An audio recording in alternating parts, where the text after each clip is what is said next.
జగన్కి సంబంధించినంత వరకు పవన్ కళ్యాణ్ అంటే 3 పెళ్ళిళ్ళు 2 విడాకులు. అతని దృష్టిలో 4 పెళ్ళిళ్ళు అంటాడు. మరి 4వ పెళ్ళం ఎవరో తెలియదు, జగన్ ఏమో నాకు తెలియదు. మరి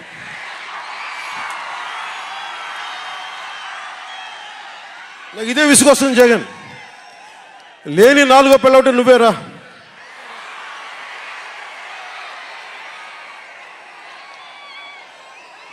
నేను ఎప్పుడైనా సరే భారతి గారికి కూడా చెప్తున్నాను, మేడం భారతి గారు, మీరు మీ ఊహించుకోండి, మేము ఎప్పుడన్నా సరే మిమ్మల్ని చాలా గౌరవంగా భారతి గారు, మేడం భారతి గారు అంటాం. మీ ఆయన ఇంత నీచంగా ప్రవర్తించినా కానీ, చంద్రబాబు గారి సతీమణి కానీ, నియోజకవర్గంలో ప్రతి ఒక్కరిని ఇబ్బంది చేసినా కానీ, నా ఇంటి సతీమణి అన్నా కానీ పెళ్ళాలను సంబోధిస్తాడు. ఆ మాట మిమ్మల్ని అంటే ఎలా ఉంటుంది భారతి గారు? ఆలోచించండి ఒకసారి. నాకు తెలుగు వచ్చాడు, నేను పెద్ద ఇంగ్లీష్ మీడియం చదువుకున్న వ్యక్తిని కాదు, నాకు చాలా భాష వచ్చు, కానీ సంస్కారంగా ఉండదని మాట్లాడినంతే. జగన్, నీకు సంబంధించినంత వరకు నేను 3 పెళ్ళిళ్ళు 2 విడాకులు. నీ కుట్రలు, నీ కుతంత్రాలు అట్టర్ ఫ్లాప్, విధ్వంసానికి ఒక ఫుల్ స్టాప్. అందుకే TDP Janasena winning team, YSR Congress party cheating team. అవునా కాదా? తెలుగుదేశం జనసేన గట్టిగా చెప్పాలి, విన్నింగ్ టీమ్ అని.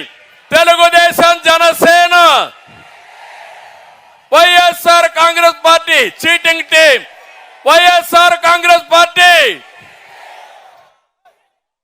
ఒకటే గుర్తుపెట్టుకోండి, ప్రశాంతమైన రాష్ట్రంలో హింస, దాడులు, కేసులతో జగన్ అగ్గిరాజేశాడు. అంతటా అశాంతి, ప్రతి ఒక్కరిలో కోపం, ఆవేశం ఉన్నాయి.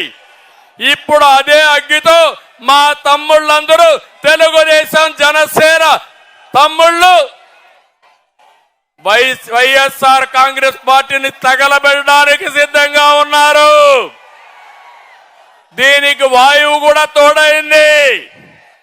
ఎవరు తమ్ముళ్ళు ఆ వాయువు? ఎవరా వాయువు? పవన్ కళ్యాణ్ గారు. రవీంద్ర నాకు వచ్చి చెప్పినాడు, నేను ఇక్కడికి వచ్చినప్పుడు, అమ్మ అందరికీ చెప్పండి, మనకు ఆపోజిట్ గా ఉండేటోళ్ళు చెప్తున్నాడు, జగన్ తో పులివెందులకు ఎక్కువ రావడం లేదని అని అన్నారు. నేను ఆయన చెప్తే నేను మనసులో అనుకున్నా, పులివెందులకు కాదు, జగన్ సార్ ఇంటికి కూడా ఎక్కువ రావడంలా. ఎందుకు? ప్రజల మధ్యలో ఉన్నారు కాబట్టి. పులివెందులకే కాదు, మా ఇంటికి కూడా రావడంలో ఎక్కువ జగన్ అన్న. ఎందుకంటే ప్రజల మధ్యలోనే ఉన్నాడు. 14 నెలలు పాదయాత్ర చేసినాడు. 14 నెలలు పాదయాత్ర చేసినాడు జగన్ అన్న, ఇంటికి రాకుండా. ఒక మనిషికి సాధ్యమయ్యేది కాదు. గత 9.5 సంవత్సరాలుగా ఈ కష్టం లేదనకుండా కష్టం చేసినారు. 16 నెలలు జైల్లో పెట్టినారు. 14 నెలలు పాదయాత్ర చేసినారు. ఓదార్పు యాత్ర వారాలు నెలలు తరబడి చేసినారు జగనన్న.